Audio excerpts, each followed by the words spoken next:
check this mic, check that, and I think okay, so that's on. Um, and then you just go inside. That's over here.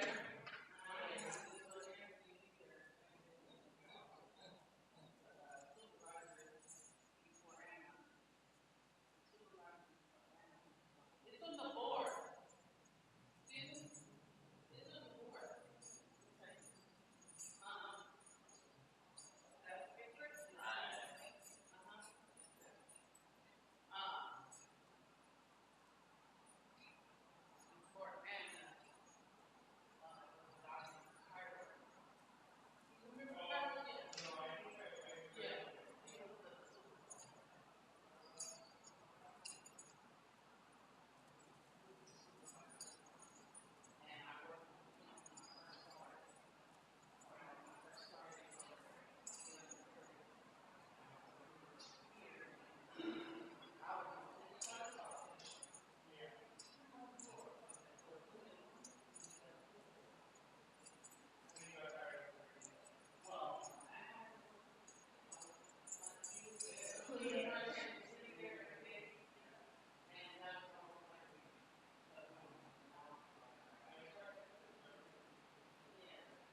Audio test.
Good morning, everyone. My name is TJ Knight, Assistant Executive Officer, and I'm making a call. I'd like to welcome everyone who's here in person in the board hearing room, as well as the attendees on the Zoom platform. And I'd like to make a call if any member of the public would like to offer public commentary or commentary on any of our items. If you're here joining us in the room, please fill out a speaker card located in the table in the back of the room. Include your information and which item you'd like to speak on, and hand it to me. If there's anyone joining us via the Zoom virtual platform who would like to offer public commentary or comment on any of our items this morning, please press *9 to raise your hand, *6 to unmute. Identify yourself for the record and which item you'd like to speak on, and I will record your information. We should get started momentarily. Thank you. Good morning, everyone. Good morning. Welcome to this meeting of your Los Angeles City Council.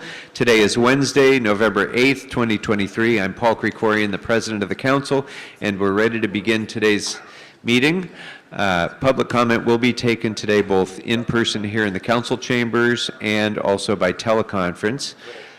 Mr. Clerk, if you could please call the roll. Yes, Mr. President. Blumenfield, I'd like to, before we begin, I'd like to request if Wesley from the Bureau of Engineering, one of our Bureau reps, would please unmute yourself and provide audio input. Thank you. First order of I business. just want to make sure that we can hear you, Wesley. 2023. Councilmember Yaroslavsky moves. Councilmember Padilla seconds. Next. Commendatory resolutions for approval. Councilmember Park And moves. I see that you've Councilmember unmuted, Harris-Dawson seconds. but I was Next. not picking up Mr. any President, there is a input from request to you. send all items forthwith. Without objection, that'll be the order. Can we run through the agenda, please? Items 1 through Thank you, 24 Wesley. 25 are items for which public hearings have been held. The Personnel Audits and Hiring Committee report for item 14 has been submitted and posted to the respective council file. The Trade, Travel, and Tourism Committee reports for items 15 and 16 have been submitted and posted to the respective council files. The Planning and Land Use Management Committee reports for items 17 through 21 have been submitted and posted to the respective council files. The Civil Rights, Equity, Immigration, Aging, and Disability Committee report for item 22 has been submitted and posted to the respective council file. The Energy and Environment Committee report for item 23 has been submitted and posted to the respective council file. Items 26 through 32 are items for which public hearings have not been held. Items 33 through 41 are closed session items considered by the Budget, Finance, and Innovation Committee. 10 votes are required for consideration. All right, very good. Without objection, member, those items are now before us. Are there any items that members would like to call special? Councilmember Hernandez. Thank you, Council President. I'd like to call item 1 special for comments. I apologize. Very It's gonna good. be Thank about you. 3 minutes. Councilmember Rahman. Stop and then restart the Zoom meeting. I'd like to call item 10 for a brief comment before our vote. Very good. Councilmember Park. Thank you, Council President. I'd like to call item 25 for remarks, please. Thank you. Councilmember Soto Martinez. Yeah, item 22, we have an amendment that's been given to the clerks. Okay, very good. Could the city attorney please read the amendment into the record? Yes, Mr. President. The motion reads that I move that item number 22 on today's agenda be amended to adopt the following recommendation. Adopt the controller instructions included in the Community Investment for Families report dated November 6, 2023, attached to the council file. And also, I'd like to Sorry, continue. did you have a second for I that? do. I think you seconded it. Oh, thank you. I'll second that. I apologize for the Next. delay. We're just And, going I'd like to to continue item restart 24 for our a week. virtual platform. We should get started in Item about 3 24 minutes. to be continued for 1 week. For 1 week. And for the record, council will be in recess. The first day back will be Tuesday, November 28, 2023. Oh, I think we're here on Tuesday? Tuesday, November 14, 2023. Okay, that's good. So continued until next Tuesday, the 14th? Yes. Okay, without objection, that'll be the order. All right, are there any other specials? Councilmember Rahman. All right, I would also like to have a separate vote on item 18, please. Okay. Councilmember Rodriguez. Yes, I'd like to call item 14 special for an amendment. Okay, is the amendment I'm sorry, prepared? excuse me, I'm sorry, item 6. Item 6? Yes, All right, is the amendment prepared? yes. Mr. City Attorney, if you could please read the amendment in. Yes, Mr. President. The motion reads that I move that item number 6 on today's agenda be amended to read as follows. Recommendations for council action pursuant to motion De Leon and Rodriguez. 1. Designate the intersection of 1st and Lorena Streets in the Boyle Heights community as La Plaza de Cinco de Mayo. 2. Direct the Los Angeles Department of Transportation to erect permanent ceremonial signs to this effect at this location. Thank you. I will second that. Anything else, Councilmember Rodriguez? Is that it? Councilmember Hernandez, did you have something else? Okay, your name is on the queue. Any other specials, members? Okay, I see no other specials. So, Mr. Clerk, what is available now for us to vote on? Mr. President, the council may now vote on items 2 through 5, 7 through 9, 11 through 17, and 19 through 21 and 23. All right, those items are now before us, members. I see no members wishing to be heard. So, We want to have the ability to receive audio input from our bureau reps and from members of the public. Even though I called out and said, any member of the public, press star 9 to raise your hand, star 6 to unmute. No one did. If someone joins, it could be an issue because we put on our agendas that public has the ability to view. So once again, the pop-up site. Yeah, that's already distributed. So, good suggestion. However, it's already distributed. Are we good to go next? Let me-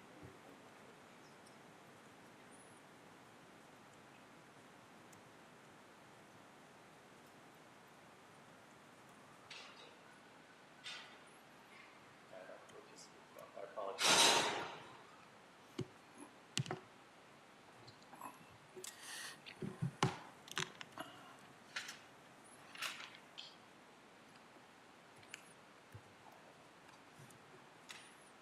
Myself, and then I add those extensions.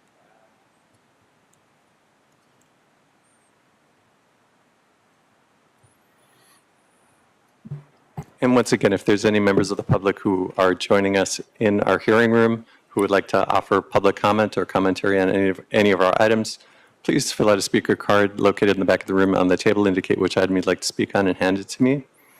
If there are any members of the public joining us via this virtual platform, please press star 9 to raise your hand, star 6 to unmute. Identify yourself for the record and which item you'd like to speak on. Seeing no hands raised, I'm going to ask once again if Wesley would unmute yourself and provide audio input. And this time, I'm hoping that we would be able to hear you.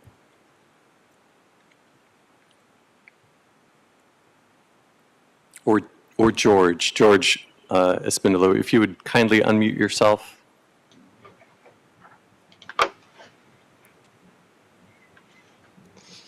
So I see, George, that your microphone is moving. However, we are not able to hear you at this time. So thank you.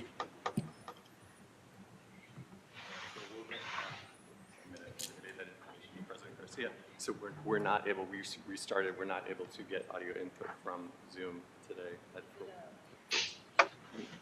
I'm not sure exactly what it is. I can loop Tammy in and we can do an audio test. We will do an audio test before next Wednesday.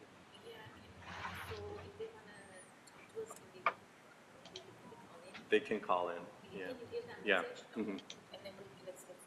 Okay. Apologize for the delay. Also, we will get started. I don't have any public comments on the neighborhood council. No Excuse me. Any comments? So if they were to be asked to provide or want to provide commentary, since Zoom is not working, there is information on the agenda to provide public input. And it's listed on the back. So I'll read it. I would just like to, hi, this is TJ Knight, Assistant Executive Officer, and I would just like to inform our Bureau representatives that we're not receiving audio via the Zoom virtual platform. However, if you should want to provide input, audio input, please follow the directions located on our agenda, on the second page of our agenda, to call in with a phone to 1-669-254-5252 and enter the meeting ID 161-637-1032. And once again, those instructions are also listed on the back of the front page of our agenda, page 2 of our agenda. And so we are ready to go ahead and get started. And I will go ahead and begin recording onto the cloud. And so I say,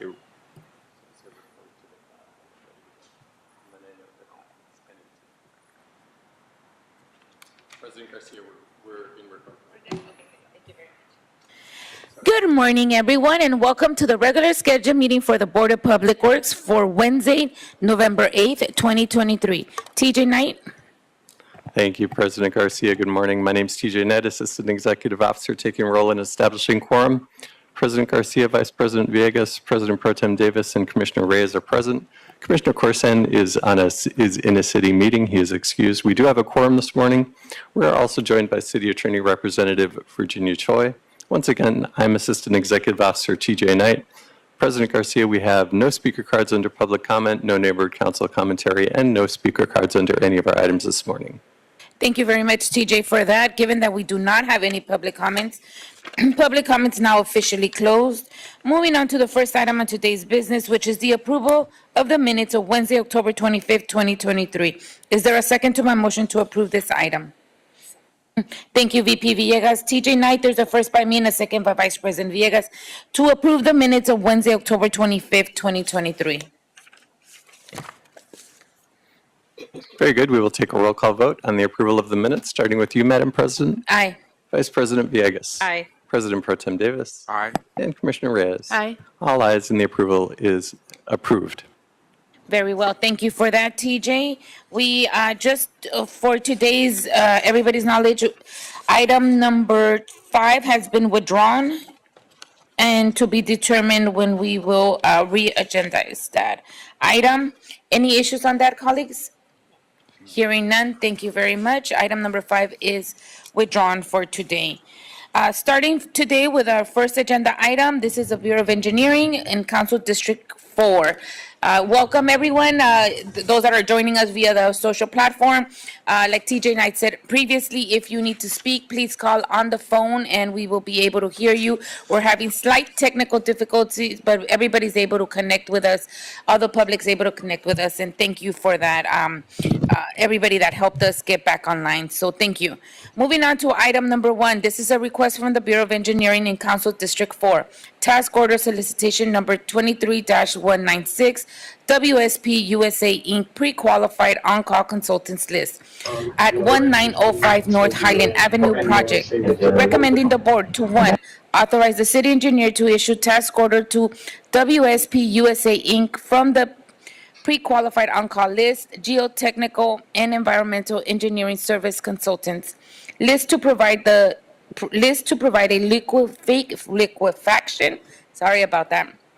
liquefaction and surface fault ruptured hazard evaluation for the site on 1905 North Highland Avenue as stated in task order 23-196 with a budget authority of $215,000, including contingency. And this morning we have Mr. Patrick Smith this morning. Mr. Smith, how are you, sir? Good. Feel like I haven't seen you for a while, but you're here a lot. Yes, it's been a while, and hope everybody's doing well. Yes, we are. Thank you. Welcome. Thank you.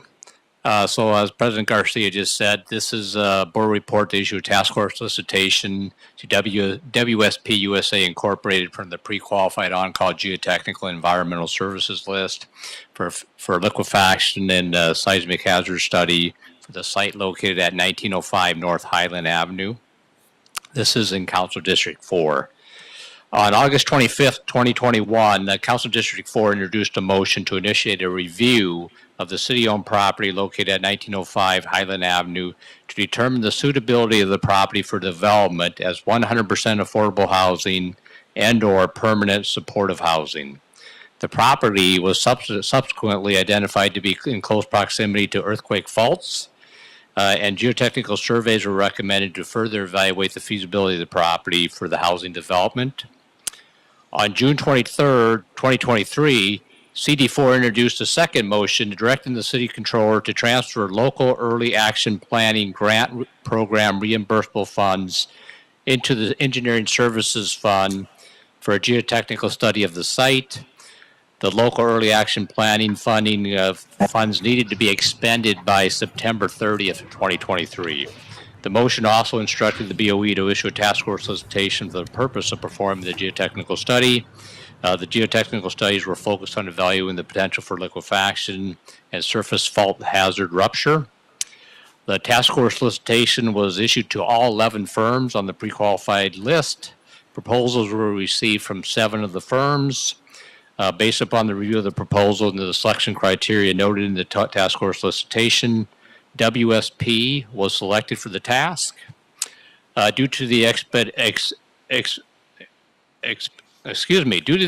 expenditure need, due to the need to expend the available funding by September 30th of 2023, the BOE requested and received authorization from our board liaison commissioner on June 22nd, 2023, to issue the NTP for the work. The NTP was issued on July 10th, 2023. The task was subject to the BIP outreach requirements. The city has set anticipated participation levels of 18% MBE, 4% WBE, 25% SBE, 8% EBE, and 3% DVBE, business enterprise participation levels. For this task, a WSP pledged an MBE participation of 1.33%, WBE participation of 35.84%, SBE participation of 35.36%, EBE participation of 35.36%, and DVBE participation of 0%. Due to the specialized nature of the study, which again consists of a liquefaction evaluation and surface fault rupture hazard investigation, WSP requested 4 additional subconsultants to be added to the contract. They requested Beta Analytics, Rockwell Consulting, SoCal Drilling, and Tri-County Drilling to be added to the list, which was approved by the BOE. And funding for this project is available in the Engineering Special Services Fund, Fund number 682, Department 50, Appropriation Unit 50, YVKR. That concludes my presentation of the report. I'm available for any questions. Thank you so much, Mr. Smith, on that thorough report you just gave. Just for my complete clarification, this site is, for lack of a better word, empty, right? It's Correct. Vacant okay. property. Vacant lot. Got it. Thank you. Any questions, colleagues? VP Villegas? Just a clarification, and I see that I reviewed this before it came to our board, and you did say that here. Just wanting to provide additional, information on here, since it doesn't necessarily, it just says, with our commissioner, it doesn't specify who. Just for future board letters, just so that we have the information readily available and transparent. Thank you. Yep, thank you. Thank you, VP Villegas. Any other questions, colleagues? Dr. Davis? None. No. None for me. Okay, got it. So just to kind of sum this up, this is a vacant lot that's going to be used for affordable housing, city property owned, and there was a rupture in the, and I just had it right here, right in front of me. I moved that letter. There was a rupture in what we call the line for any seismic or earthquake fault. We were evaluating whether or not there were active earthquake faulting underneath the property. Okay, got it. Okay. I don't have any issues with this problem. We need to get it done anyway. And were we able to spend the funds, or at least allocate the funds before the deadline of September 30th? The funds have been expended before September 30th. We were required to provide invoices to the housing department before September 30th. Okay, The good. consultant completed the work and submitted their invoices on September 26th. All right, well, we made it just a couple days before. We did Good. Thank you. I don't see any other, Commissioner Reyes?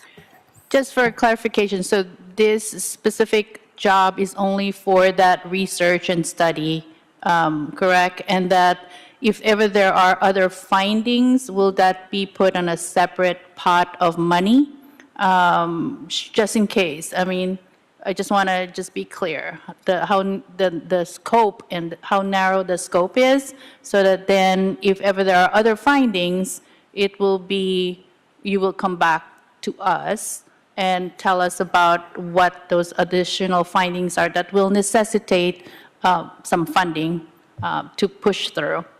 Is that correct? I'm not sure if I understand the question, but yeah, any additional studies, there would be a need for additional funding. This funding has been expended. So the conclusions have been presented to the council district and the housing department. And at this point in time, I do not believe they're going to pursue anything further on this property. Okay. But if there was a need for additional funding, we would come back and ask for additional funding. All right, I just want that to be clear. Okay, Thank you. No other questions? Thank you, Commissioner Reyes. With that said, I don't see any other questions, any objections. Hearing none, is there a motion on the table to move item number 1 forward and forthwith? So moved. Thank you, VP Villegas. Is there a second? Thank you, Dr. Davis. TJ Knight, there's a first by VP Villegas and a second by Dr. Davis to move item number 1 forward and forthwith. Very good. We will take a roll call vote on item number 1, starting with you, Madam President, Aye. Vice President Villegas, Aye. President Pro Tem Davis, Davis, aye. and Commissioner Reyes. Aye. All ayes. Item number 1 is adopted and will move forward forthwith. Thank you very much. Thank you, Mr. Smith. I appreciate you bringing this to the board, and I look forward to getting this project done. I know we're at the very first stages of it, but I'm looking forward to being it completed. Sounds good. Thank you, everyone. Thank you. Have a great day. You too. Moving on to item number 4, this is in Council District 14 for a task order solicitation number 0818 WSP USA Inc., pre-qualified on-call consultants list, Huntington Drive Multimodal Transportation Improvement Project. Recommending the board to 1, authorize the city engineer to issue task order WSP to WSP USA Inc. from the pre-qualified on-call consultants, bridge, civil engineering, and other design and support services consultant list to provide the engineering support services for Phase 2 of the project approval and environmental document phase for the Huntington Drive Multimodal Transportation Improvement Project as stated in Task Order 0818, with a budget authority of $2,300,000, which includes contingency. And this morning, we have Mr. Gibson here. Good morning, sir. Good to see you again. Good morning. Good to see you all as well. Yeah, Scott Gibson with the Bridge Improvement Division. As you mentioned, we're requesting authorization to issue a task to WSP with a budget authority not to exceed $2.3 million. But before I get into the scope of this task, I want to give a little bit of history on the project. Prior to this scope, on June 30th, 2021, the board authorized issuance of task order number 81 to Michael Baker International to provide engineering support services for Phase 1 of project approval and environmental document phase. And in that scope, Michael Baker evaluated existing conditions and constraints, conducted traffic analyses and assessment, and ultimately developed 5 alternatives for the original stretch or 2.9 mile stretch along Huntington Drive. So they completed that task in late 2022. And so for this task, for this report, we are moving on to Phase 2 of the project approval and environmental document. And WSP will be sort of refining the 5 alternatives developed previously by Michael Baker, and with the goal of paring those 5 alternatives down to the preferred top 1 or 2 alternatives with the community's feedback. In addition to narrowing the 5 alternatives down to the preferred 1 or 2, BOE has also extended the corridor to join the ongoing Valley Boulevard corridor project. So we're extending the Huntington Drive corridor to the south along Mission Road to join to the Valley Boulevard intersection.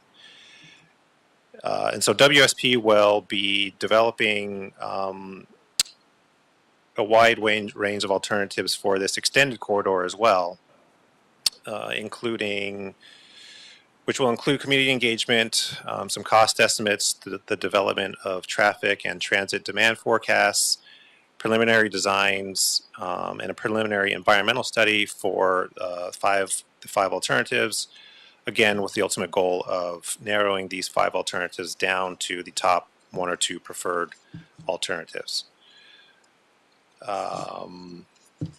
The city has set a goal of 8%, DBE goal of 8%. WSP has pledged a DBE participation of 9.26%. So they are meeting our goal. And this task will be funded will be 100% reimbursed by Metro 710 funds and will be front funded by LADOT's Transportation Grant Fund. This concludes my report. I'm happy to address any questions. Thank you, Mr. Gibson, for that report. Any questions, colleagues? Vice President Villegas? Just you mentioned this in your report. As WSP is doing this work, once they come up with alternatives, you'll come back to our board? When they complete the alternatives? Yeah. Yeah, so after they develop the alternatives, the next phase would be to move on to the environmental document, which would be, again, we would bid that out to the next consultant to take over where WSP has left off. Just getting at figuring out where the outreach will be for the community or anything like that. So we have routine outreach meetings, both, well, I guess primarily now in person with the council office. And so we've established, or we have, I believe, we budgeted for up to 4 in-person community meetings for this task. Okay. All right. And so WSP will be receiving that information as they come up with alternatives. Correct. I mean, they have an outreach recommendations. Sub. Right. So they have an outreach sub, so they'll be, integral in those meetings. All right. Thank you. Thank you for that, Vice President Villegas. Any other questions, colleagues? Hearing none, are there any objections? Hearing none, is there a motion on the table to move item number 2 forward and forthwith? So moved. Thank you, VP Villegas. Thank you, Commissioner Reyes. TJ Knight, there's a first by VP Villegas and a second by Commissioner Reyes to move item number 2 forward and forthwith. Very well. We will take a roll call vote on item number 2, starting with you, Madam President. Aye. Vice President Villegas. Aye. President Pro Tem Davis. Aye. And Commissioner Reyes. Aye. All ayes. Item number 2 is adopted and will move forward forthwith. Very well. Thank you so much, Mr. Gibson. Are you here for another item, or is this your only one? That's it today. Okay, no, very well. Thank you so much. Have a good day. Moving on to item number 3. This is a request in Council District 1 for a memorandum of agreement to Metabolic Studio LLC, Los Angeles River Water Wheel Project, recommending the board to 1, approve and forward this report with its transmittal to the mayor and the city council, and the recommendation that the city council, subject to concurrence of the mayor, authorize the Director of the Bureau of Sanitation to execute the proposed MOA between the Bureau of Sanitation and Metabolic Studios for the Los Angeles River Water Wheel Project. And upon the mayor's and council's authorization, the president or 2 commissioners of the Board of Public Works and the Director of the Bureau of Sanitation will execute the MOA. And this morning we have Ms. Ida Mezami Ford. I hope I said it right. Perfect. Thank you. I apologize, Ida, and I apologize, Madam President. We do have an attendee on the Zoom virtual platform who has raised their hand. If you would like me to see if they would like to offer commentary on this item. Is it public comment or just for questions? They've just raised their hand. I can request. Can we just double check? Okay. I have attendee Kelly Majewski. If you would kindly unmute yourself and identify yourself, what item you'd like to speak on. Hi, yes, I am the project manager for the Bending the River project that this is part of. I'm with Metabolic Studios, so I just wanted to make a public comment. I'm sorry, Kelly, the board president has already closed public comment. Is she part of the Metabolic Studio? Yes. Yes, sorry, I'm with the Metabolic Studio. I just wanted to speak to this, but Are you I here wasn't sure. for if this- any questions, or are you here to give public No, comment on this item? Just a comment on this item. Okay, very good. You have, so go ahead and offer your comment at this time, Kelly. Great. I just wanted to say thank you to Madam President and members. My name is Kelly Ma'am, Majewski. is there a way that you can speak a little louder? It's really hard to hear you on this end. Or get closer to your speaker. How about now? Let's try again. Any better now? Please speak directly. It's a little bit better, Kelly, but please speak directly and loudly into your device. Thank you. Okay, just 1 second, sorry. Is that better? I guess that's about as good as we're going to get. We can hear you, Kelly. Please go ahead. Sorry about that. So I just wanted to reiterate, my name is Kelly Majewski, and I'm the project manager for the Bending the River project, which is an expression of Lauren Bond's vision to reconnect the Los Angeles River to its historic floodplain. And in the board report in front of you, the LA SAN staff has done a really good job at describing the operations and maintenance agreement for the In the River features of this project. Last month, we completed the in-river construction, and now we're turning our attention to the well and treatment components of the project. We expect to complete the project and begin delivering treated irrigation water to the LA State Historic Park by summer of 2025.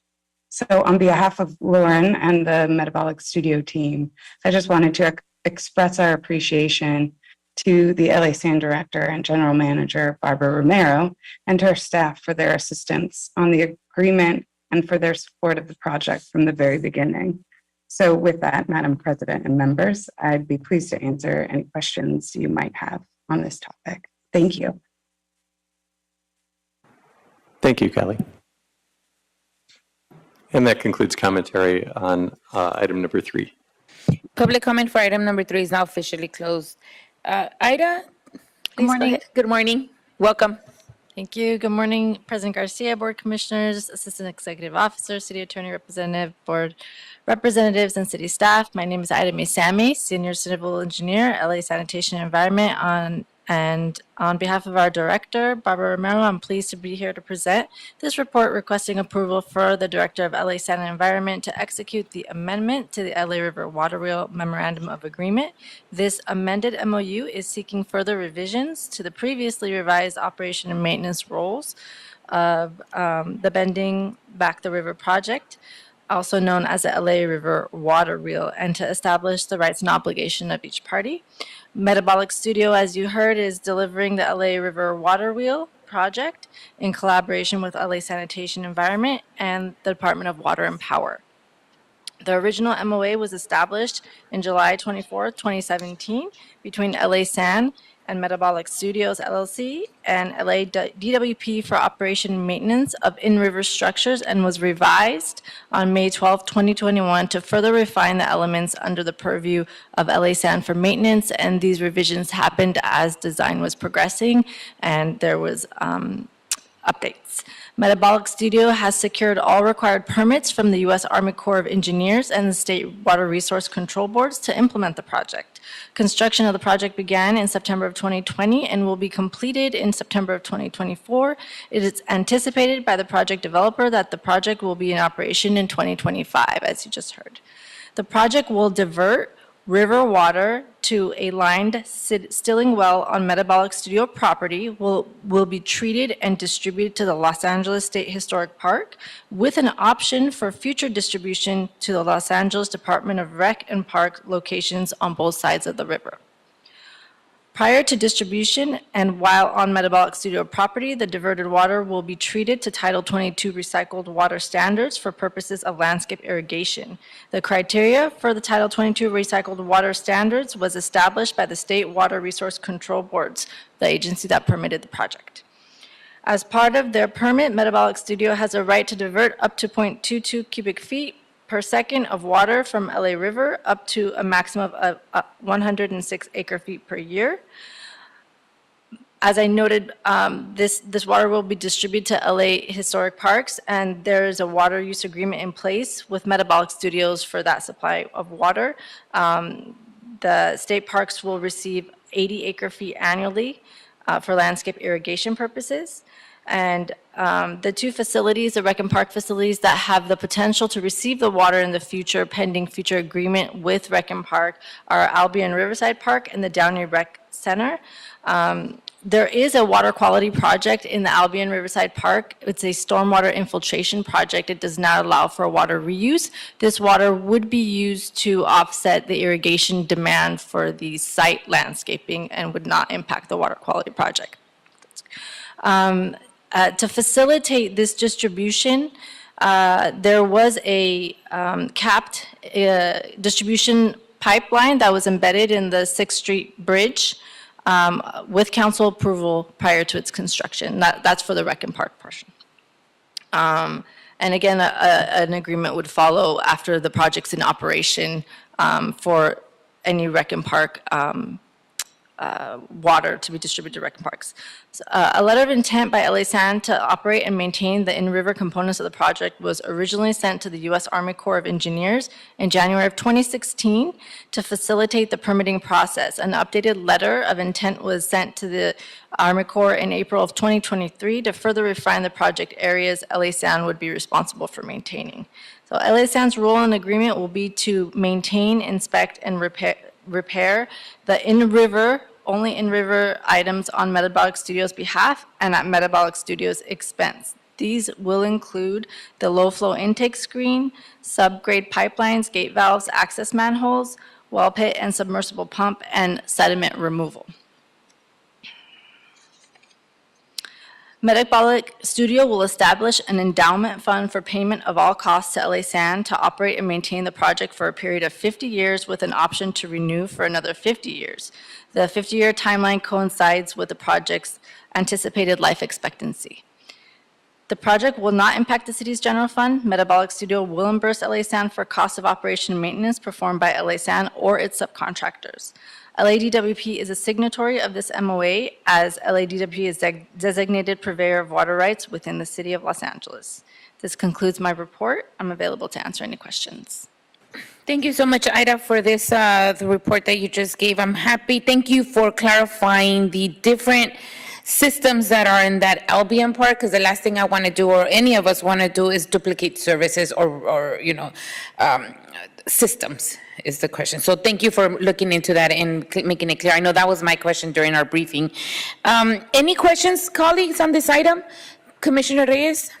I just want to express my gratitude for this project coming to fruition, because I know the multi-benefits that it will deliver to the community. Thankful to Metabolic Studios for such an innovative idea, and to really work and benefit our Rec and Parks Department, as well as the LA River itself, which is an asset to the city, and making sure that our LA sanitation maintains and operates the intake structure that they will have with this project. So just thanking everyone who's has something to do with this project. I look forward to such a impact or outcomes in the near future when it comes to water and water conveyance,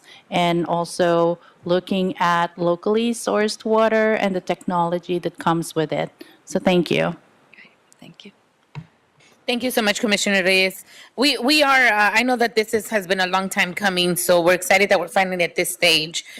Vice President Villegas? Thank you. And just a clarifying question, Ida, I know the MOA just directs, a limit for Metabolic Studios to divert from LA River in the event that, there's future projects or some change to that. The MOA needs to be reopened or clarified, or how would that be handled? Yeah, I think they would have to update their state water resource permit and that would facilitate then an update to our MOU. But it would have to be permitted by the State Water Resource Control Board first. Okay. And in the event they don't divert the, 100 acre feet per year, it says to irrigate, like you mentioned, they're 42 acres of land. In the event that they, stay less than what they're allocated, are they able to bank it? Or is it use it or you don't use it anymore? I believe that is the maximum threshold that they're allowed, and then that's it. I don't think there's a banking. I did not Okay. see any There's language. no terminology Yeah, that's, no, that I think stipulates it's that. just Okay. the max amount that they're allowed to. Okay. And it does note that it may be less and it may not be able to happen during wet weather, so they do recognize that this is not, I think it will not be a banking. Okay. Thank you for that. That's all. Thank you, Vice President Villegas. We're gonna go through this like this time around, but just so that for your, for the clarification, it's usually the Director of Bureau of Sanitation does not execute the MOAs and they do not sign. I understand that this is a special type of project and therefore I'm okay with this one, but this is not how we usually do business. Is the president or two commissioners that sign it, not the directors of the bureaus. And secondly, it's you have authorized the Director of Bureau of Sanitation to execute. We execute. You guys can work out the details. Well, you guys do work out the details, and you put that together for an MOA or an MOU. So, but I understand that this has been years in the making, and we are like at a very different situation. And just to clarify, the city is not spending any money on this. This is completely paid by Metabolic Studios, correct? Correct. And will be for the next 50 years plus the 50 years of renewal. Correct. Okay. Okay, with that said, I don't have any other problems or issues. Is there a motion on the table to move item number 3 forward and forthwith? So move. Thank you, Commissioner Reyes. Is there a second? Thank you, Dr. Davis and Vice President Villegas. TJ Knight, there's a first by Commissioner Reyes and a second by Dr. Davis and Vice President Villegas to move item number 3 forward and forthwith. Very good. We will take a roll call vote on item number 3, starting with you, Madam President. Aye. Vice President Villegas. Aye. President Pro Tem Davis. Aye. And Commissioner Reyes. Aye. All ayes. Item number 3 is adopted and will be referred to Mayor and Council forthwith. Thank you very much. Can you let us know when this is like in construction mode, when there's going to be some kind of a milestone that we can actually, a tangible milestone that we can see and feel? Can you just keep us aware of where we're at with this project at all times? Absolutely, yeah. Thank you very much. All right, Ida, have a good day. Thank you, you too. Thank you. All right, colleagues, moving on to item number 4. This is a request in all council districts for a task order solicitation number SN-166, Parsons Water and Infrastructure, Inc., recommending the board to, 1, authorize the Director of Sanitation to award task order SN-166 to Parsons Water Infrastructure, Inc. from the on-call consultants list. 2, approve a total budget of $762,199, including $41,342 in contingency to fund the services to provide technical support to re-envision, remake, and renew the Headworks treatment facilities operations, including equipment and systems modifications, i.e. assessment and evaluation of the Headworks equipment screening system and weighing and operational practices. And 3, approve the term of engagement beginning with the notice to proceed date on July 22nd, 2024. And this morning we have Mr. Ivan Arcelia? Oh, Arcelia, you're Ivan. Stefan? I'm Stefan. Stefan, all right. Stefan and Ivan. Got it. Welcome, sirs, and look forward to hearing your report. Thank you. Thank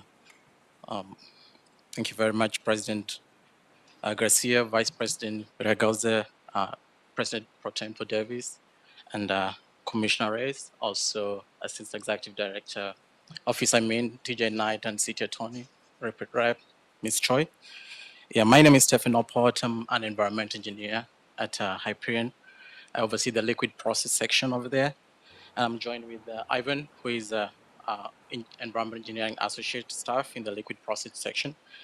We're here to represent the item number 4, and we are recommending, as President just said, the board to authorize the Director and General Manager of Bureau Sanitation, in this case I'll call it LA Sanitation or LA San, toward task order or TOS SN 166 to Parsons Water and Infrastructure ANC, here with Parsons, on contract 124344 from on-call consultant list.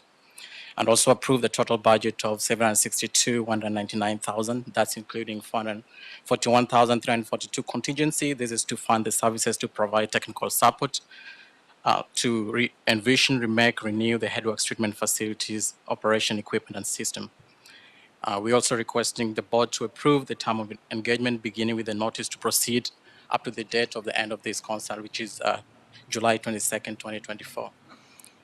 Just to give you a very brief description of Hyperion and what we're seeking to ask is Hyperion is one of the 4 reclamation plants that's operated by LA San. On a daily basis, Hyperion provides primary, secondary treatment, approximately 260 million gallons per day of wastewater. Our treatment consists of preliminary screening, enhanced primary treatment, high purity oxygen, and solids removal process, also dewatering and energy production.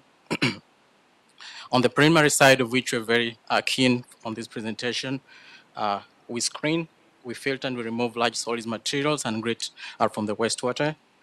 Generally, the large size solid materials are removed from the infant water by 8 screens, or we call them racks. We operate 4 on a dry weather, which is without rain, and all the 8 in wet weather, which is all the screens. Everything that's collected, the solids, which is around 19 pounds, are removed by through slipway conveyance and taken for maceration or dewatering. The water then proceed further downstream into large tanks called the aerated grid basins into the primary. That's a very brief description of our preliminary treatment process. For this justification, why we're requesting for this TOS is on July, the infamous July 11, 2021, Hyperion treatment plant or Hyperion water reclamation plant experienced a flooding event, and this really affected our critical equipment in the headworks. These were impacted, and in response to this, the Los Angeles Board of Public Works, your board, constituted the Hyperion ad hoc committee, in this case ad hoc, and with advisors to undertake an independent assessment of cause of the flooding event and to make recommendation for Hyperion. Per the ad hoc report, the recommendation included evaluation of headwork screening equipment for reliability as needed to mitigate impacts of any potential flooding, if there will be any, and which we don't want at Hyperion. To remove screenings from sluiceway to trucks should we have robust with the goal of sustainably reducing or eliminating recycle of screenings. Also, grid screenings products should be dry to reduce the volume and trips required for landfill disposal. And lastly, they recommended for us to install a scale at headworks facility and connection to what we call a distributed control system, or DCS, and that will assist in process control and reliable record keeping. Now, generally, the process of the TOS on April 10, 2023, we issued a TOS SN 166 to all the 24 consultants on the on-call consultant list. That's included in transmittal number 2. During solicitation, we invited all of these firms to a pre-proposal meeting that was held on April 17, 2023. 8 firms attended the meeting, including Acadis US, in this case I call Achilles, Atkins North American, Atkins, Black & Veatch Corporation, Black & Veatch, CDM Smith, INC, CM Smith, DR Consultants, Designers, DRC Consultants, HRD, Engineering, HRD, and Parsons, and Carollo Engineers, or Carollo. So before the proposal was submitted, the deadline reached, we received negative responses from Stantec, Black & Veatch, Hazen & Sawyer, and Sons for so many reasons. Just briefly, Stantec informed us that they do not have the staff reliably to do this work. Black & Veatch stated that they have the ability to provide the service requested. They do not have the ability to do the service, and the personnel with the most suitable range of expertise was not available and was engaged in different assignments. Hazen & Sawyer said that their most qualified staff for these projects are not also available. And And Solvents, on the other hand, stated that based on their understanding for the project history and background, they did not feel that they are in a position to provide the city the level of expertise that we were requesting for in this task. So we went through the record of selection, and on May 23rd, 2023, Carollo, CDM, Smith, and Parsons submitted their proposals. On May 24, Carollo proposal was deemed non-responsive, but I'll talk about that later because two sub-consultants, Debris and VSC consultants, were not included in their Schedule A. Therefore, the proposal was not considered at that particular time. On May 23rd, we received all the proposals and reviewed, rated by selection, and different criteria that we use include consultants' qualification, experience, expertise, personal qualification, experience, and expertise, the technical approach, project management approach, competitive fee, and cost. Now for Carollo, on October 12, 2023, they submitted through an email a valid Schedule A that contained the previously mentioned subcontractors. Our CCU, in this case, our contract unit within the administration division, LA Sanitation, confirmed that it was the same version as that submitted in the original contract, and it was confirmed that the subcontractors were actually valid. So we went ahead and reviewed it, following all the criteria, constituted all the people who reviewed that, only excluding one staff who has now left the sanitation and sought another work somewhere. But upon evaluation of all the proposals, we, as the panel and the other panel members, we recommended this to contract to Parsons. Each firm was very different and qualified that could utilize the best for the city's value. But then Parsons represented a remarkable capability in delivering substantial value to the city through the experienced technical experts, highly qualified personnel, proven project management approach, again, through same projects that they have done somewhere, and also they were set apart by the proposing a budget that really met the city's requirement and without the cost selling. So the notice of selection was issued to Parsons on June 15, 2023. We have negotiated at LA Sanitation with Parsons, and the parties have agreed to task the scope of service shown in transmittal number 3. Now we also used and followed compliance with the Mayor's Executive Order Direct number 14, that is substituted to the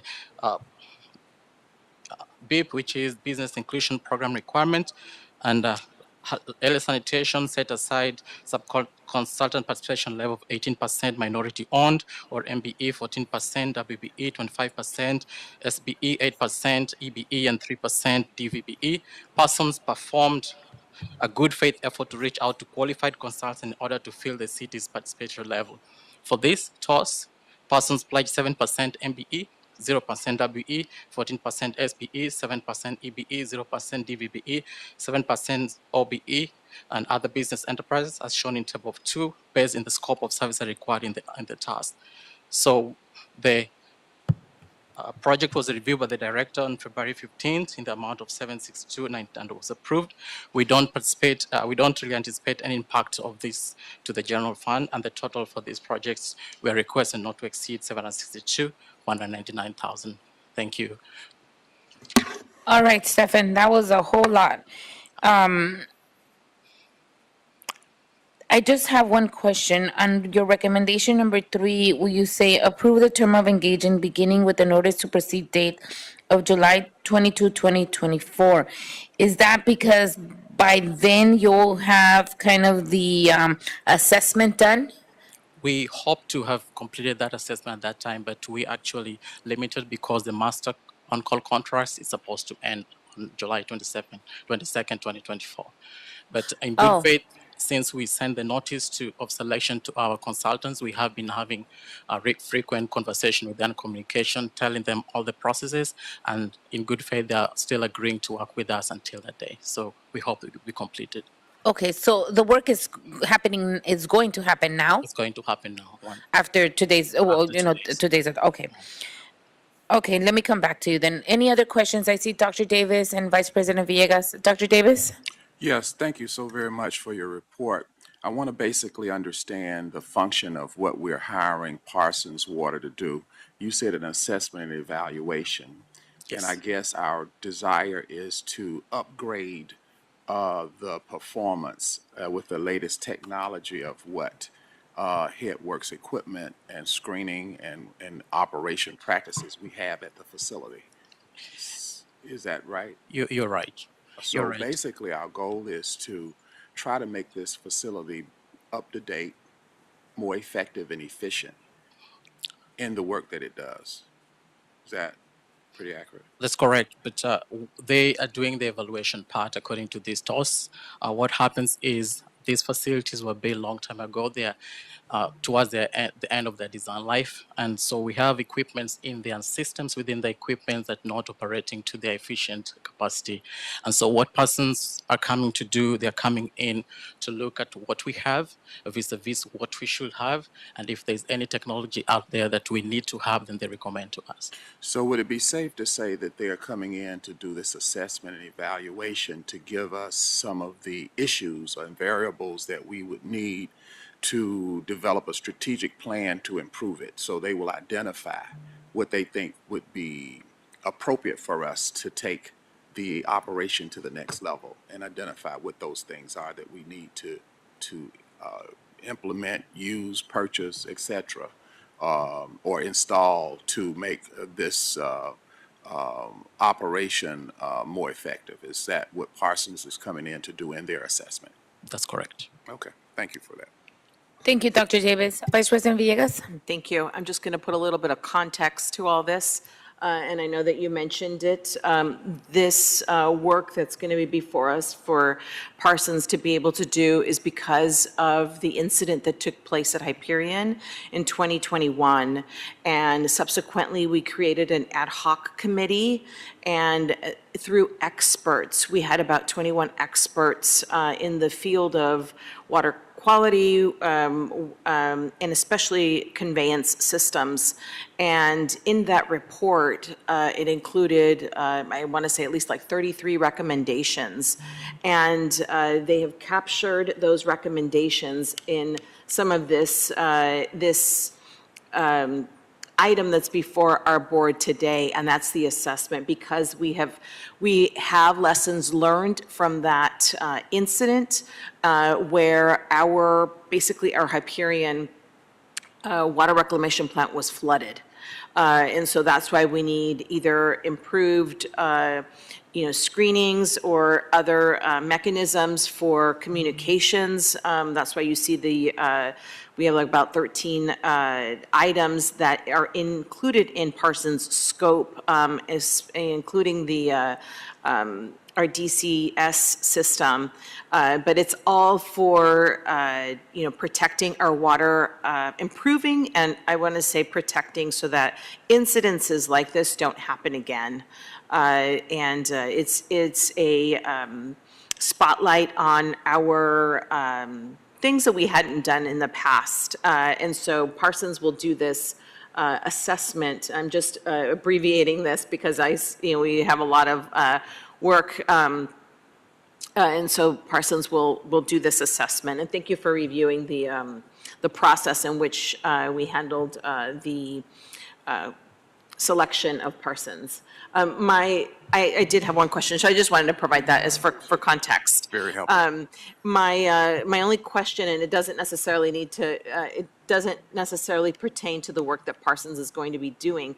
I just had a question. I see that the on-call list is set to expire next year. Is that correct? That's correct. All right. And then if you could just specify which on-call list, it just shows as personal services contract on-call list, but I just wanted to know which on-call list this is from. So, And my second question was if it is being renewed, or are we doing a new list? Because we've had this list since 2012. that is very correct. I may not have the full information on the list is being reviewed right now or being renewed right now because that's a totally different division. But the on-call list that we're talking about was on 24 Consulting on transmittal number 2 that was renewed on July 15, 2029. Yeah, I see that here. Yeah. But I understand it's not within your division, but it is being renewed. From the best of my understanding, it is actually Okay. being removed, yeah. All right. And then Oh, Nancy. Hi, Nancy. Hi, just to address your question, Commissioner, I'm Nancy Lanton from the Centralized Contracts Unit. Yes, so this contract, this on-call list is our engineering and technical support services on-call list. So it's our main list of basically everything, all of our sanitation programs. So it is expiring July 22nd, 2024. We did issue a new RFQ for that and are evaluating proposals and are moving on to contract negotiations. Okay. And it's in the works to renew by July 2024. Okay, Thanks. thank you so much for that clarification. I would, just ask the Bureau for your board letters, just specify which list it's coming from. So this one is coming from the Technical Support Services, and your board letter doesn't specify which list. No, just for future, for transparency. That's all. Thank you. Well, thank you very much.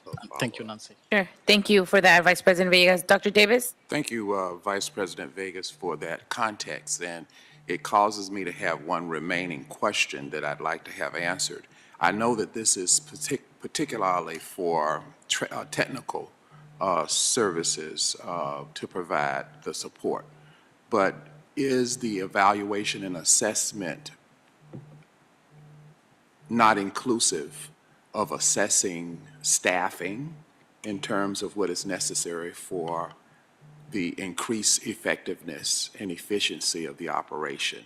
In other words, does Parsons' recommendations and assessment include their opinion about staffing complementary to the technical assessment that they will be doing? So the very specific scope for this is on equipments and the systems, and those systems are systems that equipments work on. So in terms of staffing, we'll wait, probably we will add that into our, when we're negotiating the task with Parsons to include that, but right now it's not included. So is that a yes? Right now it's not included, it's not, staffing is not part. So it's purely just equipment. technical right now? It's very technical, yeah. Not, is there some possibility that the staffing that is involved in the operation is also critically important, and that would be someone else in another contract, basically, wouldn't it be? Again, and that's, thank you very much for that question, and it's warranted. So within the ad hoc review and recommendations, that was one of the recommendations, the staffing part, and we have a different group and That's a different that's working on that. Yeah. Thank you for that answer. Okay.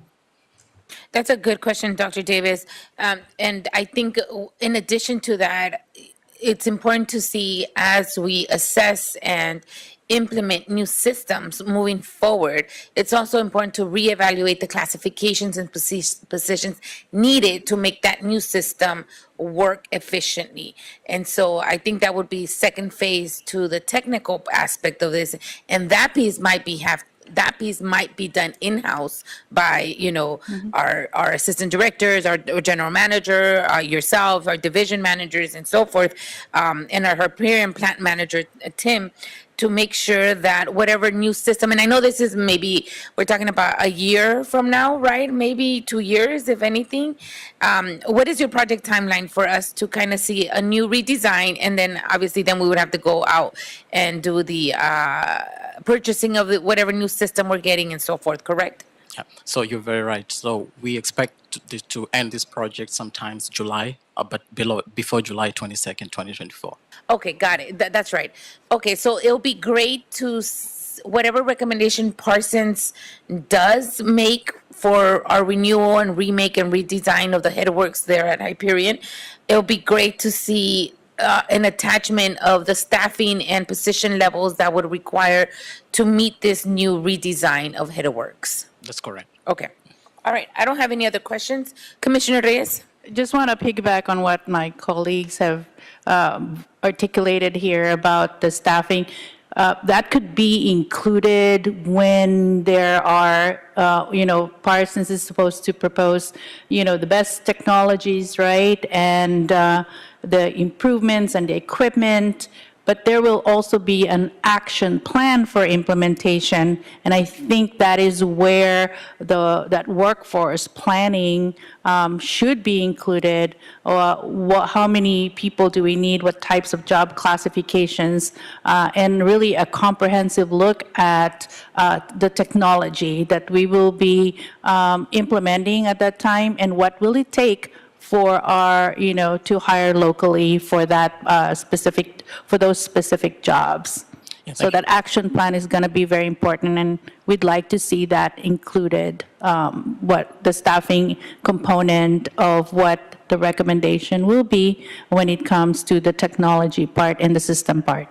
Thank you. Thank you, Commissioner Reyes. If I can just add, and you're very, very right, if we're evaluating systems, it may be equipment. At the end of the day, on our business day-to-day, we operate under what we call standard operating procedures, SOPs, and SOPs also require station posts, which means the staffing part. So if they're recommending a new system, we'll require them to do that, probably in terms of recommendation. In the implementation of the staffing, then probably like the president has said, we'll leave that to the division manager.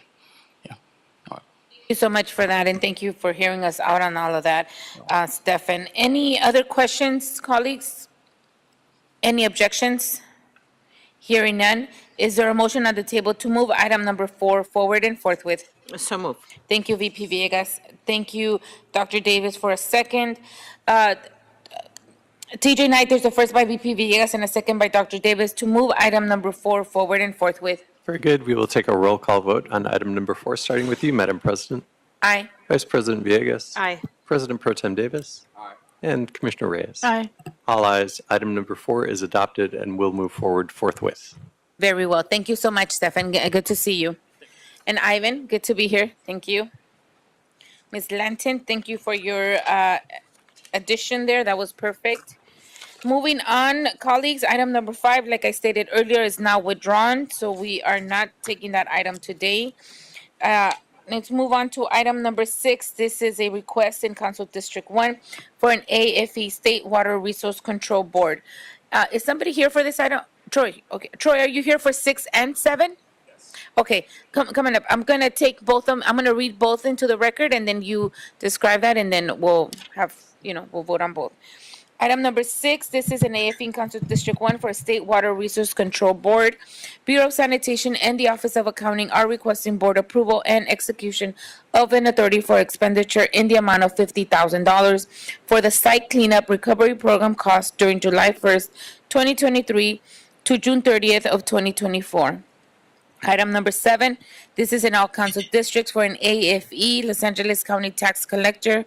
Bureau of Sanitation and the Office of Accounting are requesting board approval and execution of an authority for expenditure in the amount of $65,000 for encumbrance of funds to cover annual secured property taxes, first and second installments for July 1st, 2023 to June 30th of 2024. And Mr. Eza is here on both items this morning. Welcome.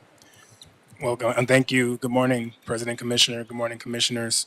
So speaking on the first, item number 6, we are requesting for encumbrance from the sewer operation and maintenance funds in the amount of $50,000 to pay for invoice services for the fiscal year 23-24 for site cleanup and recovery program costs for our NEAS sites. Our NEAS site is located at 211 North San Fernando Road.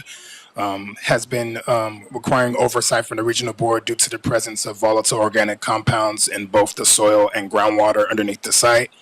We have been remediating this site under regional board oversight since 2011. The California Water Code allows for the regional board to recover expenses for the cleanup of the site. So they send quarterly invoices to LA Sanitation for the cleanup of the site and oversight. We anticipate no further action for this site pending approval of the regional board from a groundwater remedial action plan and a deed restriction that was submitted to the regional board of 2022. So as of right now, the regional board is reviewing our semi-annual groundwater monitoring reports. We sample the site twice a year and generate reports that the regional board reviews, and then we have meetings with the regional board to go over results and await next steps. So as of right now, we just sampled the site just last month, and we will be meeting with them at some point by the end of this year. They sent the regional board back in July of this year. They sent us an annual estimation letter regarding their oversight costs, and as I mentioned, this includes them reviewing our reports. And so we're here today to request your approval to encumber $50,000 to pay for their invoices for this fiscal year. And that concludes my presentation for item number 6. You can take any questions on item number 6? No questions. I have one quick question. Is there a specific site that we did this cleanup? Yes, the site is where we have our niche shaft. It's right northeast LA. It's by our media center office. This is a site where we have about 9 wells or so that we monitor twice a year, and it's currently gated. It's currently fenced off, and that's the site where I'm referring to in this particular item.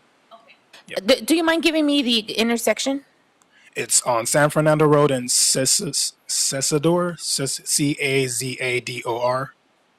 Okay, cesadores or something. Okay, Yeah. got it. Okay, got it. Thank you for that. That's my only question on item 7. No problem. Thank you. Item 6, I apologize. Any questions, colleagues, at 6? VP Villegas? No, no questions. Dr. Davis? No questions. Okay. Item number 7, go ahead, Troy.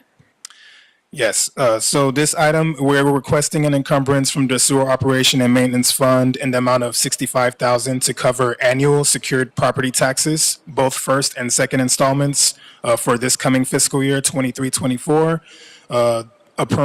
This is for approximately 10 properties that we own that are in the Culver City area, some vacant alleys and some vacant lots that we own.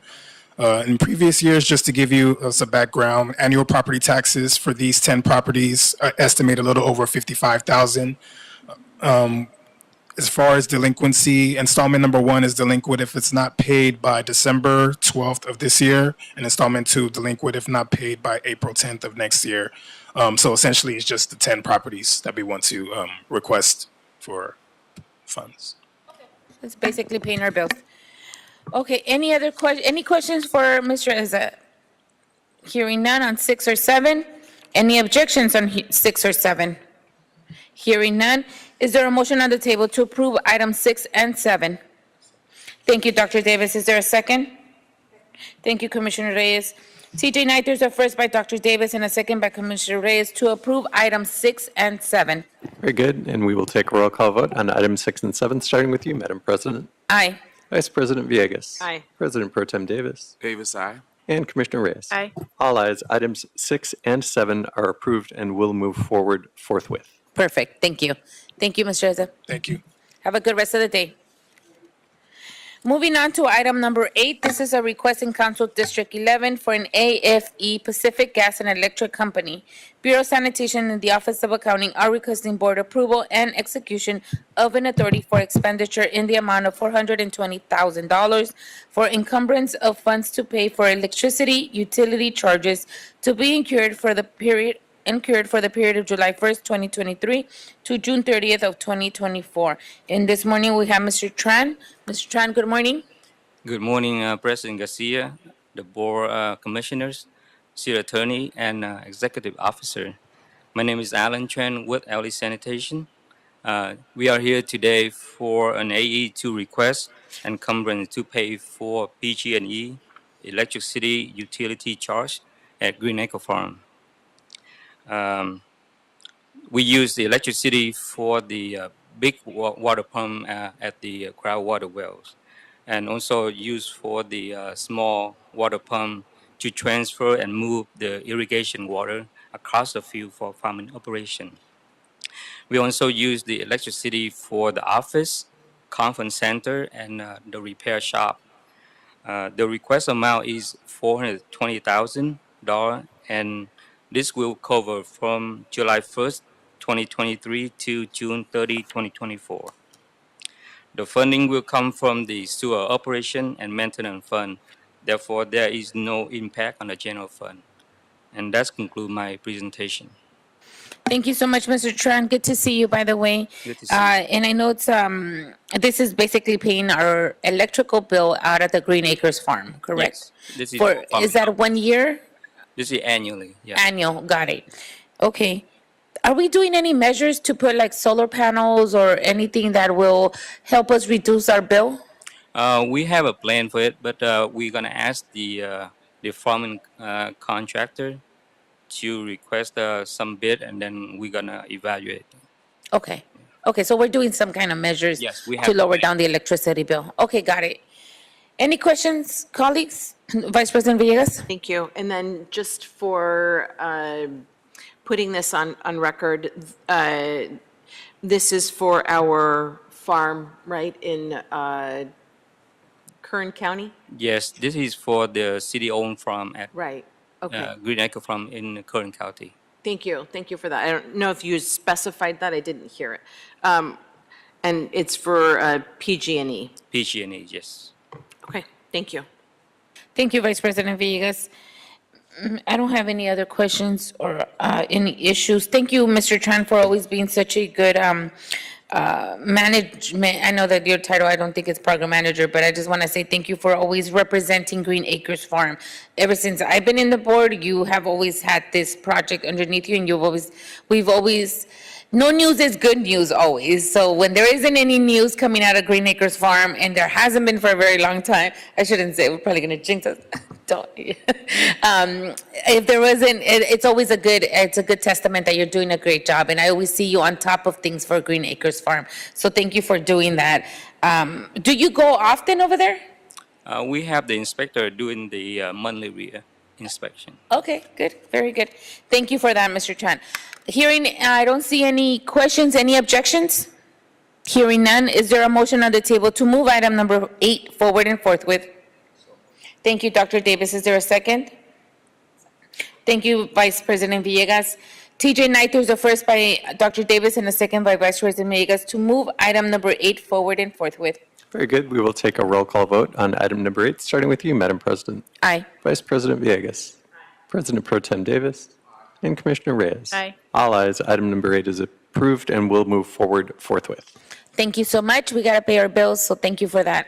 Thank you so much. Have a good rest of the day, Mr. Tran. Good You to too. see you.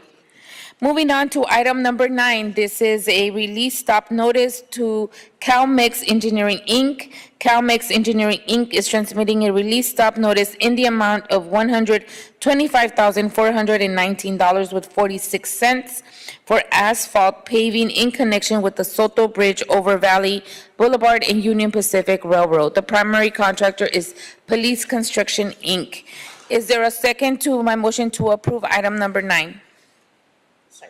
Thank you, VP Villegas and Dr. Davis. TJ Knight, there's a first by me and a second by Vice President Villegas and Dr. Davis to approve item number 9.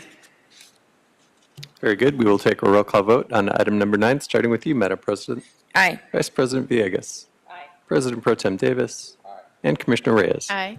Item number 9 is received forthwith. Thank you very much. That is the end of any of our voting items.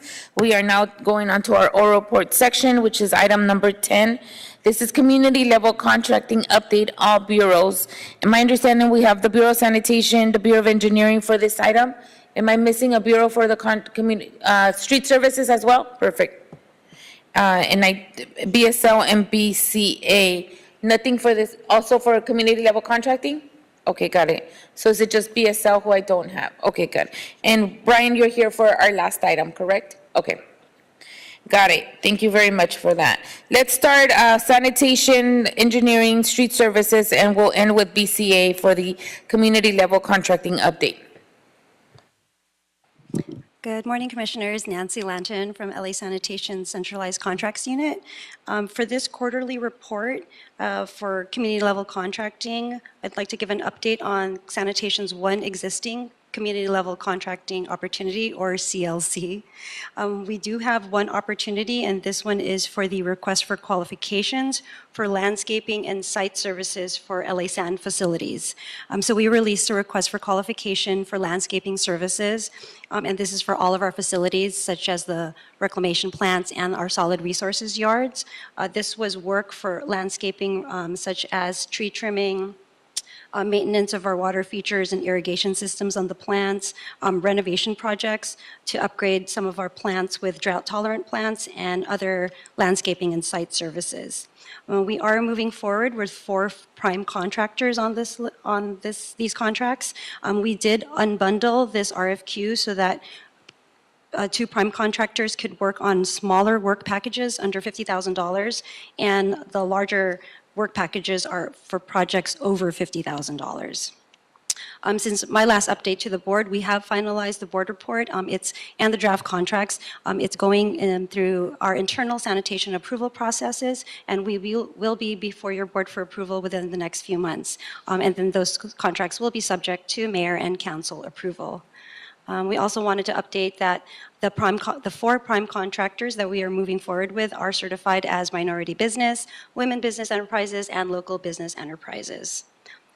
And then as far as our efforts for future CLC opportunities, my group meets with LA-SAN project managers and divisions on a monthly basis to discuss how projects can be broken down into smaller work packages.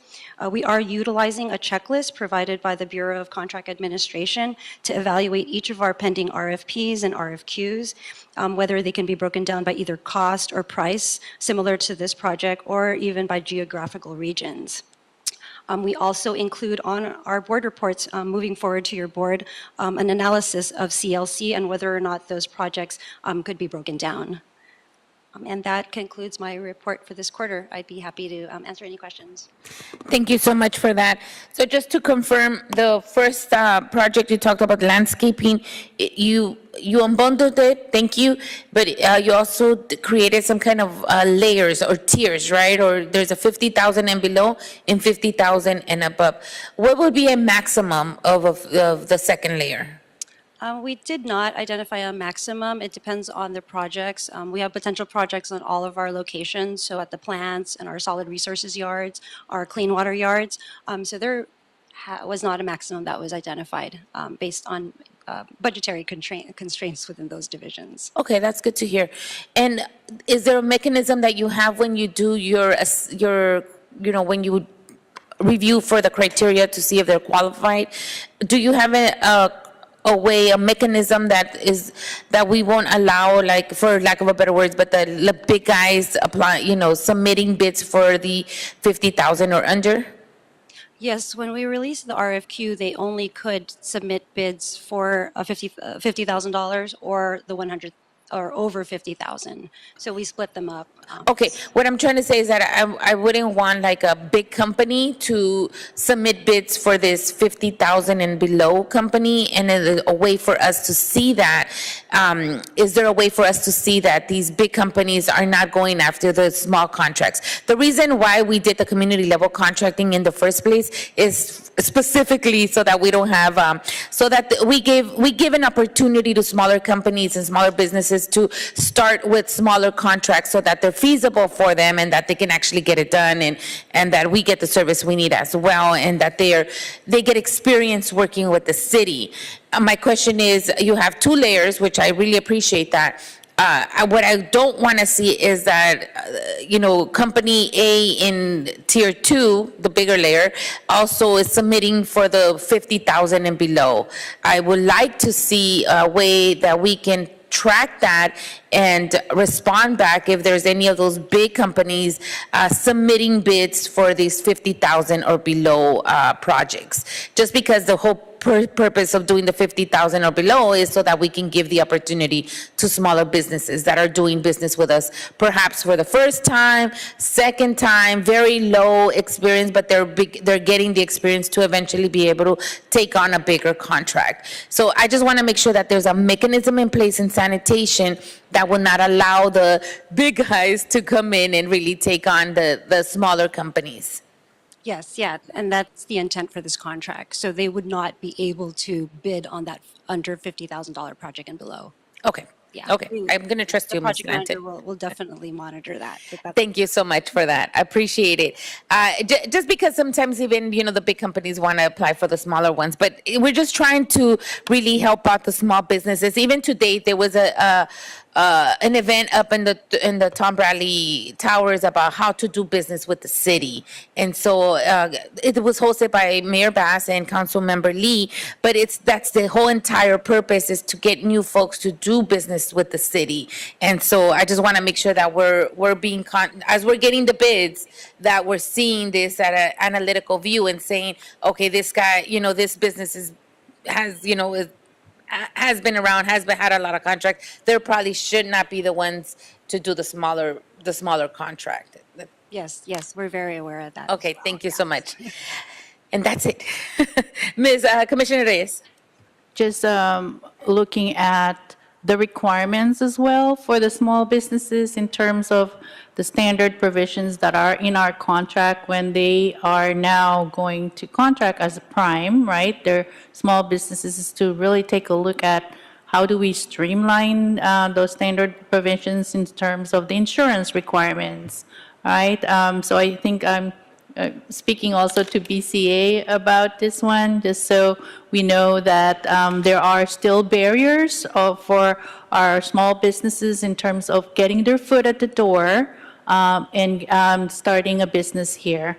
And the second thing is like our President Garcia said about big businesses is probably to have a requirement about their revenue so that we have a specific revenue cap for small businesses so that then we are assured that the bigger businesses will not be able to apply for that because the revenue will speak and clearly like that they're big businesses. So that's just one idea that I have. Take it and then try to see if we can work that out as a sort of like a threshold. Thank you. That's a good idea as well. And I think BOE did something similar with some of their unbundling. I'm not sure if they could require their revenue, but that's a great idea. Just so that you see, you know, we don't have a specific threshold of what's big or what's small, but we can see the multiple contracts and the, you know, the revenue that they have versus, you know, a significant difference. And so I don't think we've come up with the right calculations, but I know that it's something that we should definitely pay attention to. Thank you for that, Commissioner Reyes. All right, Ms. Lanton, is that it for sanitation? Yep. Thank you so much. Thank you all. Moving on to Bureau of Engineering.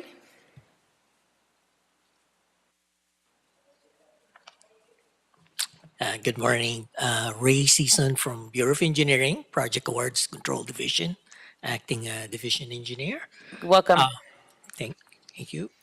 I'm here to report for our community level contracting for the period of July 1 to September 30 of 2023.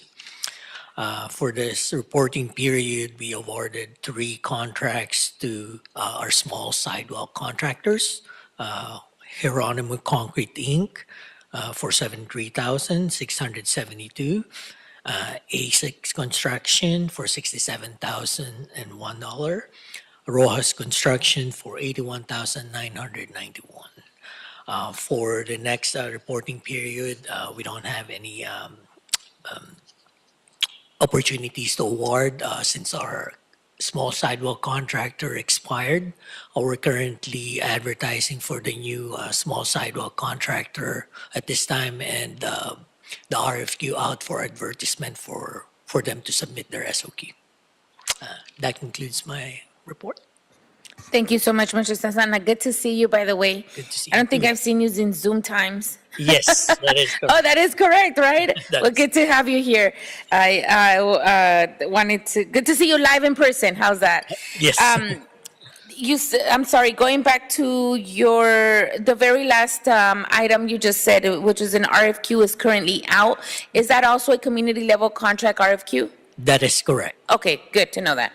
That's all for me on your items. Any questions, colleagues? Hearing none? Thank you so much. Good to see you, sir. Good to see you. Glad you're here. Moving on to, our next Bureau, Street Services. Ms. Chow, come on down.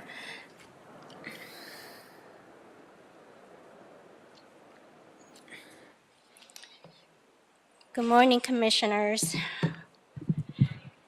Melinda Chow with the Administration Division with the Bureau of Street Services. In regards to community level contracting, we do have existing CLC opportunities with specifically for 4 contracts for maintenance of the landscape median islands. There are 4 contracts, one for each region, which are namely Bay Harbor, North Central, West Valley, and the East Valley regions. The contractors are Green Garden, International Environmental Corporation, Mariposa Landscapes, and BMC Landscape Management. The contracts have been in place for 3 years, and they expired October 5th, 2023. 4 new RFPs were released in July 2023. Bids were received by the August 2023 deadline, and they are currently pending evaluation.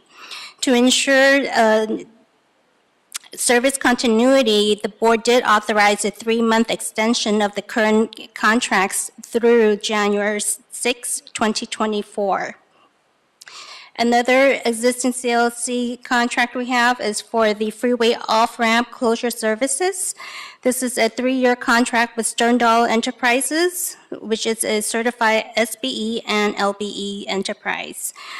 The contract ceiling is $600,000 over the 3-year term and expires August 31st, 2024.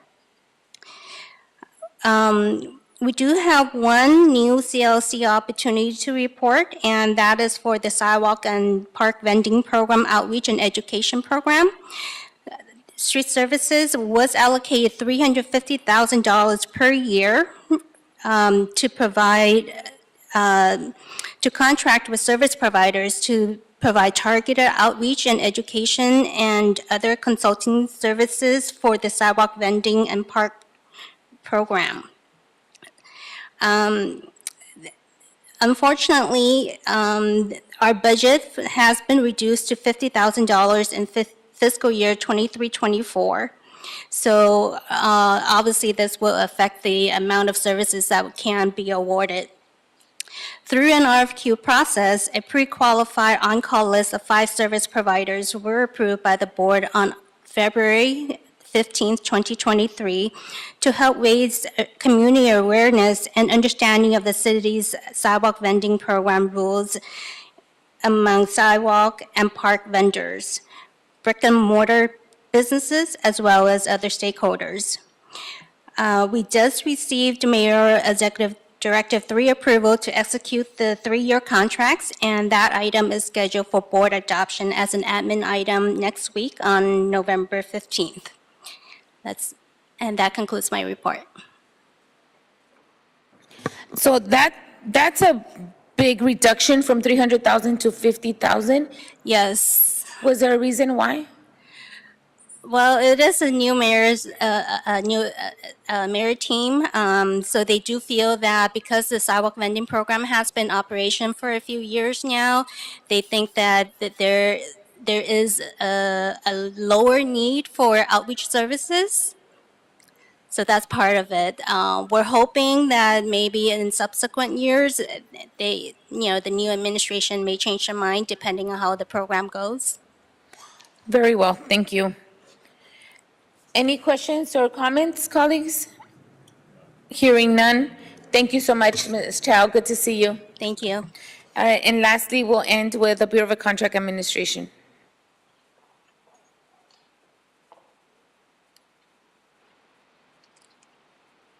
Good morning, Commissioners. Irene Gonzalez for the Bureau of Contract Administration. In the last quarter, the Council adopted a report put together by the Office of Procurement noting CLC as a practice. Also, in the last quarter, we worked with the Bureau of Engineering on 2 contract opportunities. One of was just mentioned, the small sidewalk repair. The other of which is the architectural service, which has been advertised. We will continue working with them to do training for first-time bidders. And once that list is established, we will continue to work with BOE to develop a small business academy style class for first-time bidders to ensure their success. Of course, this effort is piggybacking off what Commissioner Reyes started a year ago this month, when you convened a meeting with several departments to talk about using CLC's model at Public Works citywide. Our plan is that our Bureau will speak at the next upcoming quarterly Department Contract Coordinators meeting and present the success of community-level contracting at Public Works. We, along with the Office of Procurement, will meet with the departments to identify and develop more CLC opportunities. And that concludes our report. Thank you very much. BCA itself doesn't have any CLC opportunities, does it? No. No. Or just Okay. Is there any prospect of any opportunities at some point? I might have to defer that to. So Raul, we're gonna make you get up here. We just wanted Raul, that's all. Just kidding. Good to see you, Raul. Good to see you, President Garcia, commissioners. You know, BCA, while our name does say Bureau of Contract Administration, we ourselves don't necessarily have a whole lot of contracts that we actually own ourselves. The only bench that we do manage is our outreach and consultant bench for outreach for minimum wage and our living wage and prevailing wage. And so those contractors are community-based, primarily community-based organizations. There are some for-profit organizations there. Right now, that bench was just opened up widely, but we do try to break it up into smaller task orders so some of the different nonprofits can participate. Understood. Thank you for that. I thank you also for your report. Very well done. Any questions, colleagues? Seeing none, thank you so much, Bureau of Contract Administration. Thank you. Thank you. Thank you, Raul. And I think that's the end for our CLC, right? Thank you so much. We will close item number 10 and move on to item number 11. This morning we have City Streets Update, Bureau of Street Services, and Mr. Brian Ramirez is here to give us a full report. Thank you, sir. Good to see you also. Likewise, good morning, Commissioners, Honorable Board of Public Works. Again, my name is Brian Ramirez with Streets LA. It's a pleasure to be able to speak on this oral report. It addresses last fiscal year, which is July 1st, 2022 to June 2023. I know we are well beyond the end of the fiscal year, but this report addresses our operations and also our current goals, 23-24 fiscal year goals. For the MyLA 311 service requests, during this last fiscal year, Urban Forestry received a total of 33,300 MyLA 311 service requests, which consist of 16,700 tree emergencies, 8,000 inspections, 7,800 obstructions, and 800 violations. The average tree emergency initial response time is an eighth of a day, so under a day where we respond, and the final cleanup is less than 3 days. This includes rain and wind events. Our goal is always to maintain outstanding service and equitable service citywide. For tree trimming, Urban Forestry's estimated goal last fiscal year was, again, 50,000 trees across all programs, including on-demand. Urban Forestry trimmed a total of 44,500 trees. UFD experienced a shortfall of 5,500 trees trimmed due to extreme weather events and staffing shortages. I want to add to that the amount of tree emergencies that we received this fiscal year was relatively high compared to previous fiscal years. Again, this last fiscal year was 16,000. The two previous fiscal years was approximately 11,000. Urban Forestry had to allocate these resources to the prompt cleanup of our streets, which we had to, again, divert these resources to emergencies, which may have accounted for this shortfall in the tree trimming goals. For the tree and stump removal, UFD is actively engaged in removing dead, dying, diseased trees and stumps throughout the city. So UFD set a goal to remove 2,000, but was able to surpass that goal by removing 2,500 trees and 3,500 stumps throughout the city. For the landscape medians, the previous representative addressed some of these issues, but I will reiterate that the landscape maintenance contracts were scheduled to expire on October 5th. However, there were some unprecedented delays in awarding the contracts, and UFD received approval from the board to extend the contracts up to January 5th, 2024, or until the award of the new contracts. The current contractors are performing service once every 2 weeks to approximately 10.5 million square feet of landscape.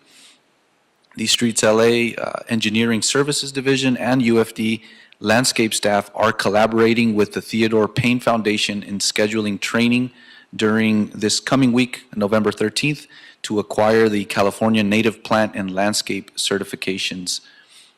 As for the tree inventory, One of the exciting points here as well is that the tree inventory started in October 2019, spearheaded by the Davie Resource Group. As of today, it stands completed. We have received all of the sites, and there have been 899,200 sites collected with 648,900 live trees. Again, this is our currently, the inventory is complete. But touching on last fiscal year, as of June 30th, 2023, the collection for the inventory was 97 of 99 neighborhood councils, of which 14 of the 97, and I'd like to clarify that on the report, there was a typo. 14 of the 97 trees to that date received a tree inventory presentation. So DRG identified 2014 planting, potential planting sites.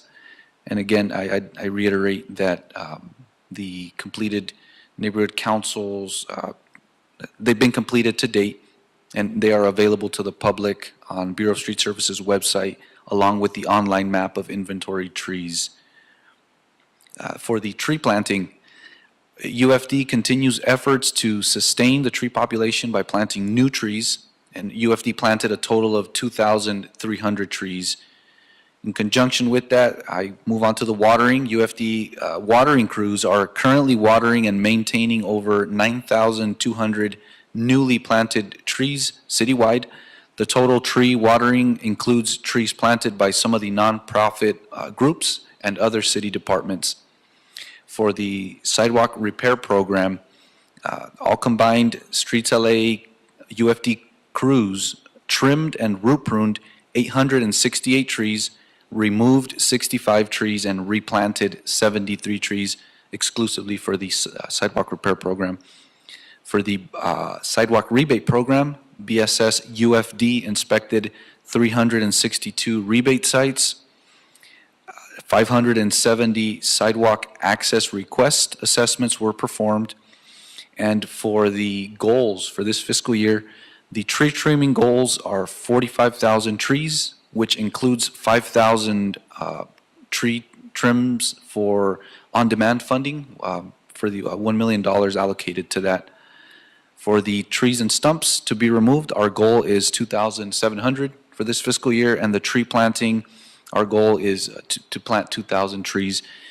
Any specific information can be directed to our division manager, but as I stand here, I'd be more than happy to touch on any issue I may address here.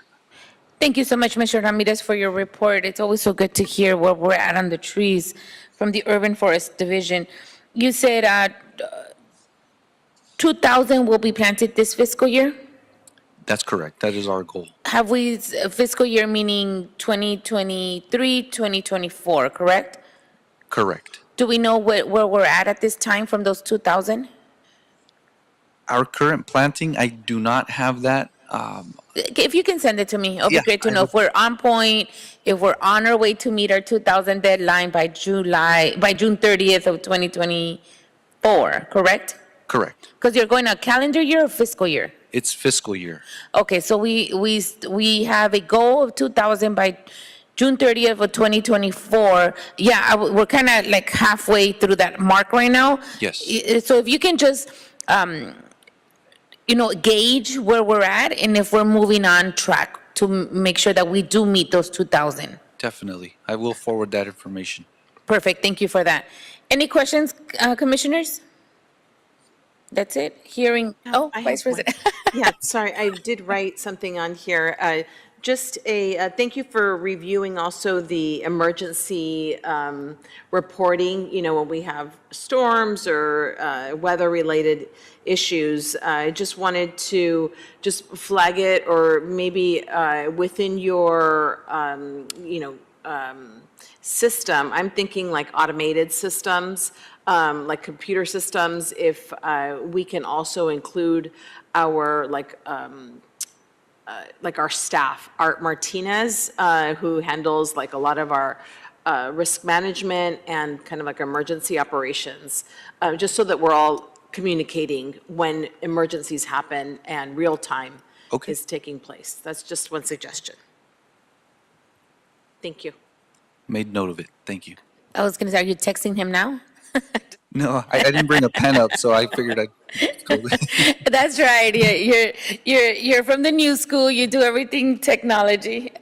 We still use paper and pen. A lot of us back here, and we handwrite in cursive. All right. Any other questions for Bureau of Street Services? Hearing none. Thank you so much, Mr. Ramirez, for this morning, and your report is always well appreciated. Thank you. Thank you. TJ Knight, have we cleared today's desk? Yes, we have. Great. It is now 11:52 and this meeting's officially adjourned. Thank you, everyone. Have a good rest of the day and week. Oh, last announcement, and I think we're off, but whoever can hear me, we do not have a meeting this Friday. It is a holiday, city holiday. We will not be meeting this Friday. We actually have a holiday. Enjoy your holiday, everyone.